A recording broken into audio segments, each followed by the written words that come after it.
और परिवार से कुछ छुपाना नहीं चाहते। मैं एक पॉलिटिकल ट्रेनर हूँ, पिछले 18 साल से पॉलिटिशियंस को ट्रेनिंग दे रहा हूँ। अलग अलग लेवल पर बहुत सारे सांसदों विधायकों को ट्रेन किया, अलग अलग पार्टियों के लिए काम किया। निशिकांत जी मेरे मित्र हैं, मुझसे मिले, हमारी मित्रता काफी लंबी है, लेकिन पिछले महीने आए और मुझसे कहा कि सर आप इतने बड़े ट्रेनर हैं, आप मेरे मित्र भी हैं, आप मेरे लिए सिर्फ एक काम कर दीजिए। मुझे लगा शायद अपने लिए कुछ मांगेंगे, क्योंकि मेरे आप MP MLA जाते हैं और वो क्या कहते हैं, मेरे लिए ये कर दो, वो कर दो, वो कर दो।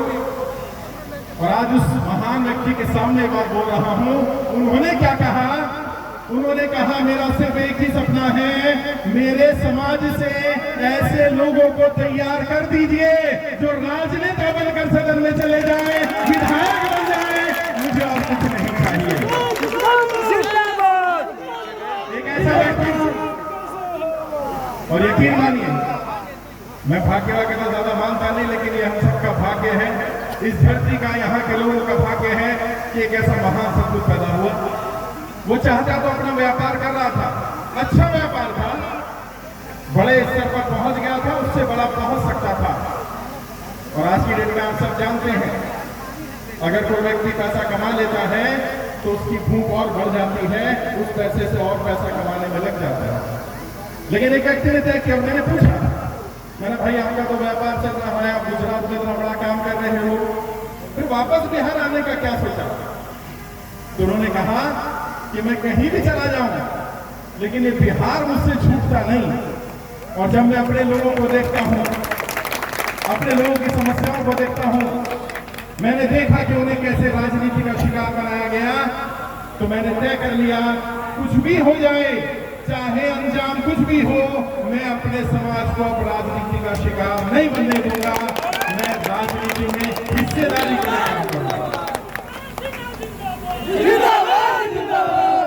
साथियों, एक जंगल में आग लगी थी, बहुत सारे जानवर जंगल छोड़कर भाग रहे थे।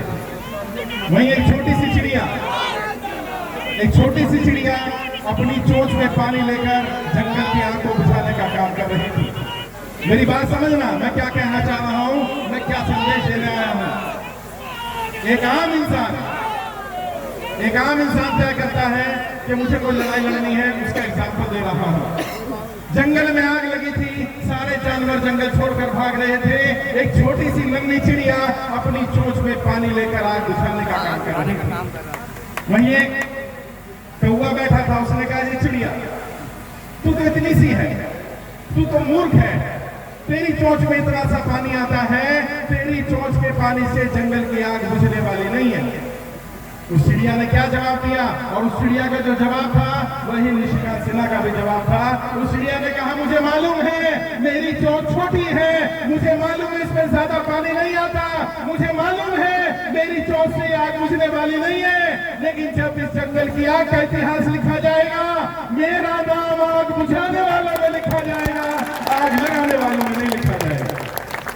निशिकांत सिन्हा ने भी कहा समाज में जो बदलाव आएगा, जो परिवर्तन आएगा, कितना आएगा, क्या आएगा, मुझे फर्क नहीं पड़ता, लेकिन मेरा नाम समाज को आगे बढ़ाने में लिखा जाएगा, समाज को जोड़ने में लिखा जाएगा, समाज को तोड़ने में नहीं लिखा जाएगा। और इस सोच के साथ अगर कोई व्यक्ति आए और मुझे कहे कि मुझे तो आना ही था, वैसे राजनीतिक मंच नहीं है, कभी और राजनीति की बात करेंगे, लेकिन एक और बात बता देना चाहता हूं, एक संदेश ले जाना, तुम्हारे बीच में भी बहुत सारे लोग होंगे। कल निशिकांत जी की प्रेस कॉन्फ्रेंस सुना था, उन्होंने कहा अभी हमें नहीं पता हम राजनीति करेंगे कि नहीं करेंगे। सही बात है, उनकी सोच ही है, समाज जैसे क्या करे। लेकिन मैं आप सबसे पूछना चाहता हूं, अगर निशिकांत जैसा व्यक्ति पढ़ा लिखा, समझदार, समाज के लिए काम करने वाला व्यक्ति वो राजनीति में नहीं आएगा तो कैसे लोग आएंगे? वही आएंगे जो आ रहे हैं। और यकीन मानिए बहुत सारे लोगों के समाज से भी अपने आप को कहते हैं मैं राजनीति में रुचि नहीं लेता। अगर आप में से कोई कहता है मैं राजनीति में रुचि नहीं लेता, या आपसे कोई कहे कि मैं राजनीति में रुचि नहीं लेता, तो उसे बता देना आप राजनीति में रुचि ले ना ले, राजनीति आप में पूरी रुचि लेती है। राजनीति आपकी जाति में रुचि लेती है, राजनीति आपके धर्म में रुचि लेती है, और वो राजनीति जो आपकी कमाई, आपकी जगहों के नाम, आपके हर चीज तय करना चाहती है, आप वो राजनीति क्यों नहीं तय करना चाहते? आज समय है तय करने का, और मैं समझता हूं हम सब सहमत हो गए इस बात पर कि निशिकांत सिन्हा जी को राजनीति में आना चाहिए, अपनी दावेदारी पेश करनी चाहिए। तैयार है? ऐसे नहीं, दोनों हाथ उठाकर तैयार है? निशिकांत जी तुम आगे बढ़ो, निशिकांत जी आगे बढ़ो। मैं समझता हूं निशिकांत जी को जवाब मिल गया होगा, मैंने भी यही कहा था, पूरा समाज तैयार है। 4 लाइनें कहूंगा निशिकांत जी के लिए, और ये उनकी सोच के लिए है।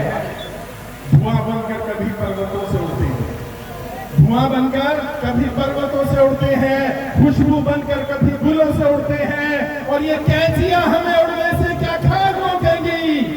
हम परों से नहीं, हौसलों से